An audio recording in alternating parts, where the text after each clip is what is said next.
मुअज़्ज़ज़ सामीन, अस्सलाम वालेकुम वरहमतुल्लाहि वबरकातुहू। अल्लाह से दुआ है कि ये कुरान हकीम के सदक़े से अल्लाह ताला जो है वो हमारी परेशानियां दूर करे, दुख दूर करे, बीमारियां दूर करे और दिली आस मुराद पूरी फरमाए।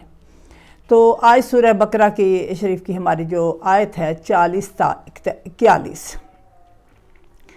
तो कल की वीडियो में जो कल आपने जो है सुनी है, उसमें हमने कुरान मजीद से देखा कि पढ़ा, आँखों से देखा का मतलब होता है आँखों से देखा, कानों से सुना, तो हमारे हवासे खमसा गवाह हो गए कि हमने कोई चीज़ जो है वो सुन ली है, देख ली है, पढ़ ली है। तो अल्लाह का रंग इख्तियार करो। तो जब आप इस वीडियो को सुनेंगे तो आपके जहन में एक सवाल उठेगा कि अल्लाह का कौन सा रंग है जिसको इख्तियार करो। अब अल्लाह का रंग जो है, जैसे मैंने उसमें मिसाल वीडियो में मिसाल दी है कि जैसे सब्ज़ रंग है, हर बंदा सब्ज़ा पसंद करता है। बीमार हो, सब्ज़े में घास पे बैठाओ, यानी हरियाली आँखों को अच्छी लगेगी। आँखें ख़राब हैं या कुछ भी आपने देखा होगा, आँखों का ऑपरेशन होता है तो जो है आँखों के आगे जो है वो ग्रीन कलर का जो है कपड़ा लगाते हैं। तो यानी कि पता चला कि ग्रीन रंग जो है आँखों का या हमारे जिस्म के लिए सुकून का बायस होता है, उसको हम पसंद करते हैं, हमें अच्छा लगता है। इसी तरह अल्लाह के रंग से मुराद है कि सिर्फ़ अल्लाह की वहदानियत जो है ना, उसको इख्तियार करो। अल्लाह की वहदानियत का मतलब रंग है कि अल्लाह से मांगना सीखो। अल्लाह ही हमें अपनी तरफ दावत दे रहा है, और जितने भी अंबिया आए सब ने अल्लाह की तरफ दावत दी कि अल्लाह का रंग इख्तियार करो, अल्लाह की वहदानियत को पहचानो और अल्लाह वाहिद की इबादत करो। तो आज के हमारे सबक में हम देखते हैं, कल हमने रंग इख्तियार, यकीनन आपने सोच लिया होगा कि आपने बाबा जी का रंग इख्तियार करना है। आपने देखा होगा कि एक फ़िरके ने येलो पगड़ियाँ पहनी हैं, किसी ने जो है वो पर्पल पहनी है, किसी ने वाइट पहनी है, यानी कि रंगों का बंटवारा। कोई मदनी चैनल वाले हैं, उन्होंने ग्रीन पहन ली हैं। अब देखना है कि ये मुख्तलिफ रंग अलग अलग फ़िरकों को जन्म देते हैं। ये सारे रंग जब मिल जाते हैं तो एक अल्लाह वाहिद का रंग बनता है, और उसको कहते हैं अल्लाह का रंग। यानी कि इल्म हासिल करने के हवाले से आप की किताब या आपको सिखाने वाला उस्ताद वो येलो कपड़ा पहनता है, वो ग्रीन पहनता है, वो सुर्ख पहनता है, लेकिन इल्म जो है वो एक ही है कि वहदानियत की तरफ वो दावत दे।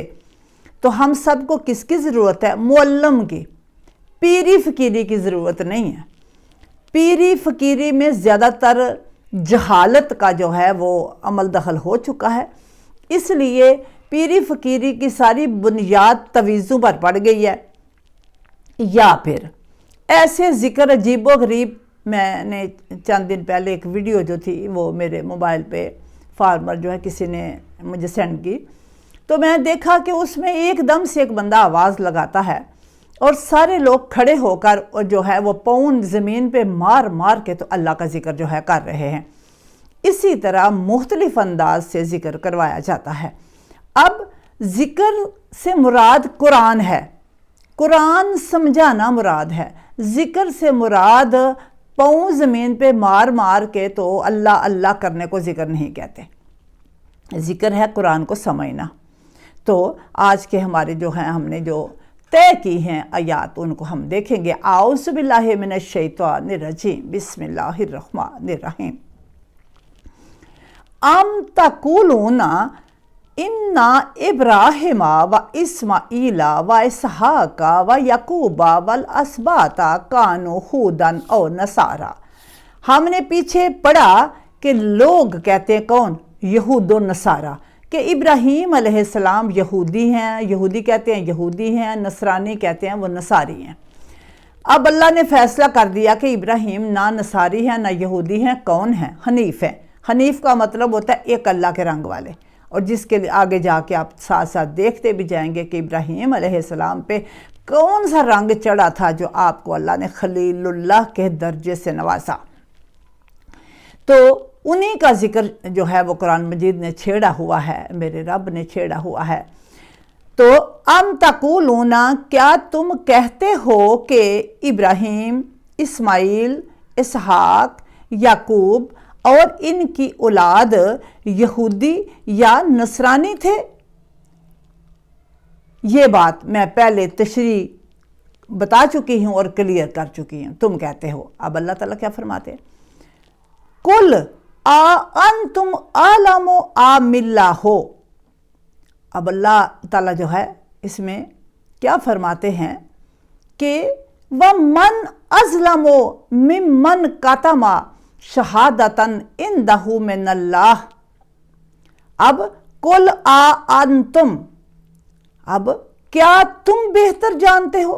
قل کہہ دیجئے، فرما دیجئے، کیا قل کہہ دیجئے، کیا انتم تم عالم بہتر جانتے ہو، زیادہ جانتے ہو، ملہ یا اللہ۔ اب اللہ نے جواب دیا ہے کہ یعنی کیا تم بہتر جانتے ہو یا اللہ؟ پتہ چلا اللہ ہی بہتر جانتا ہے کہ ابراہیم علیہ السلام جو ہیں وہ حنیف تھے یا یہودی نصرانی تھے۔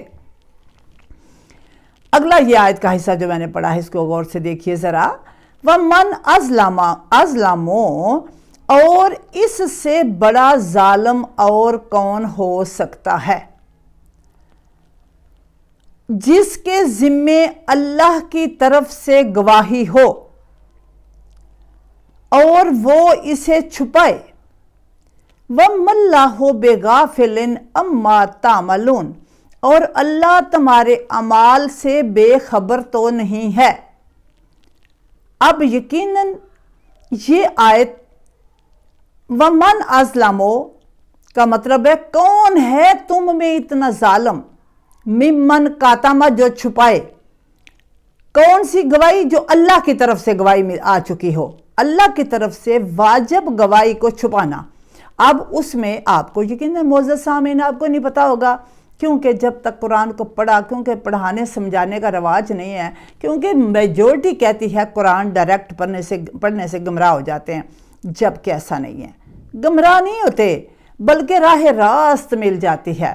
اب گواہی کا مطلب ہے، اب آپ کو اچھی طرح پتا ہے کہ نبی پاک صلی اللہ علیہ وآلہ وسلم نے جو ہے اپنی حیات طیبہ میں جن شخصیات کو اپنا خون کہہ کے متعارف کروایا، ان کو اسی لیول پہ ماننا اور یہ کہنا کہ ہاں مولا امیر کائنات کا خون نبی کا خون ہے، مولا امیر کائنات کا گوشت نبی کا گوشت ہے۔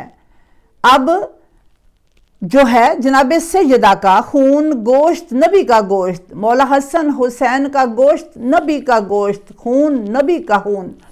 اب ان کی خوشی نبی کی خوشی، نبی کی خوشی اللہ کی خوشی۔ اب یہ گواہی ہے نا، یہ گواہی ہے نا کہ آپ اگر یہ کہو کہ مولا امیر کائنات کی محبت جو ہے وہ جنت میں لے جائے گی تو یہ گواہی ہوگی۔ اگر آپ یہ گواہی نہیں دیں گے تو اس کا مطلب ہے آپ نے ایک بات کو چھپا لیا۔ اسی طرح آپس میں جب ہم انسانوں کے ذمے کسی کی گواہی لگ جاتی ہے، ہم کہتے ہیں جی ہاں ٹھیک ہے میں اس وقت موجود تھی، موجود تھا، اور بعد میں موقع آنے پہ ہم گواہی نہیں دیتے، تو ہم انسانوں کے اوپر جو واجب گواہی تھی، جو ہم نے اللہ کو حاضر ناظر جان کے آنکھوں سے دیکھی تھی، ہم نے گواہی دینے سے انکار کر دیا، تو انسانوں کے حقوق جو ہیں وہ ہم نے پس پش ڈال دیے۔ اسی طرح اللہ کے کچھ حقوق ہیں، اور یہ ان ذوات کی گواہیاں جو بھی آپ کے پاس قرآن سے حق بات پہنچے۔ میں نے قرآن کو اور اہل بیت کو پہلے فوکس اس لیے کیا ہے کیونکہ یہ پریارٹی پہ ہیں، یہ قرآن مجید میں اول درجے پہ رکھے گئے ہیں، ان کو میں اول درجے پہ رکھوں گی تو میری بات مکمل ہو پائے گی۔ کیونکہ میں نے پہلے بھی بہت سی ویڈیوز میں آپ کو بتایا ہے کہ نبی علیہ السلام نے فرمایا کہ حوض کوثر پہ سب سے پہلے مجھ سے قرآن اور میرے اہل بیت سب سے پہلے، یا ظاہر ہے قرآن اہل بیت اٹھا کے آئیں گے تو سب سے پہلے لے کے آئیں گے۔ اب جن کی محبت جنت میں جانے کی ضمانت ہے اور جن کے ساتھ بغض رکھنے سے لاکھ نمازی ہو جہنم کی وعید اللہ سناتا ہے، تو میرا نہیں خیال کہ ان سے بڑی کوئی گواہی ہے۔ اگر آپ یہ گواہی دے لیتے ہیں کہ جو ہے بادشاہ حسن حسین जन्नत के फूल हैं। किसने फरमाया? मेरे आका ने। और इनकी मोहब्बत आपको जन्नत में ले जाएगी।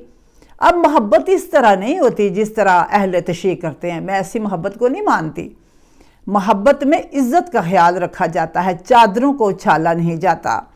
तो ये है गवाही आपके ज़हन में हो कि जनाब सैयदा खतून जन्नत जो है जन्नत की सरदार हैं।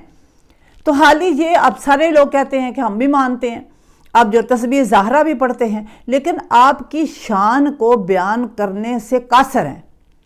एक फ़िरका इतनी बढ़ा देता है कि हद कर देता है और दूसरे तस्बीह ज़हरा तक ही बैठे रहते हैं। अब आपकी शान कितनी है ये तो मोहब्बत मुस्तफ़ा से ही ज़ाहिर हो जाती है, आपके ओहदे से ज़ाहिर हो जाती है। अब आपको पता है तो आप इस बात को अल्लाह के हुजूर भी तो पेश करोगे ना। आप नमाज पढ़ते हो, नमाज पढ़ के अल्लाह से कहो, अल्लाह मैं गवाही देती हूँ, मुझे पता चल गया है कि मौला हसन हुसैन जन्नत के सरदार हैं और मैं ईमान लाती हूँ, मैं इस बात पे यकीन करती हूँ जनाब सैयदा जो है वो जन्नत के सरदार हैं, मेरे आका का फरमान है, मुझे पता चल गया है। तो ये गवाही होगी ना। उसके बाद जो है आप मौला मीर कायनात के बारे में बताएंगे कि ये जो है नबी पाक सल्लल्लाहु अलैहि वसल्लम की नस पे आपके वली हैं। जिस तरह नबी पाक सल्लल्लाहु अलैहि वसल्लम जो हैं वो आपके वारिस हैं, बिल्कुल सेम मौला मीर कायनात जो है इनको भी आपने उसी नस पे हमारे ऊपर जो है वो उनकी मोहब्बत को वाजिब करार दिया है। अल्लाह बनाना नहीं है, मौला मीर कायनात को अल्लाह नहीं बनाना अहले तशरीह की तरह, ना वो अल्लाह हैं। वो एक ऐसे फ़र्द फरीद हैं, एक ऐसे इंसान हैं, एक ऐसी शख्सियत हैं जो आइडियल हैं और जिनका इस्लाम के अंदर वो किरदार है जितना किसी और का नहीं है। तो इनकी मोहब्बत के बारे में मेरे आका ने फरमाया, ए अली तुमसे नहीं मोहब्बत करेगा मगर मोमन, और तुमसे नहीं बुग़्ज़ रखेगा मगर मुनाफिक। मौला मीर कायनात से मोहब्बत ना करने वाला बंदा मुनाफिक कहलाएगा। तो ये बातें मैंने दोहरा दी, ये शहादतों की नस में ही आएंगी। आपको जनाब अबू तालिब को काफिर कहने की ज़रूरत नहीं है, क्योंकि आप सुन सुना के काफिर कह लेंगे, आपको ये समझ नहीं आएगी इन्होंने जिनका कलमा पढ़ते हो उनके पालने वाले ही हज़रत अबू तालिब अलैहिस्सलाम है। ये कलमे के मुहाफ़िज़ हैं, इनके कलमे के हमने गवाह नहीं होना।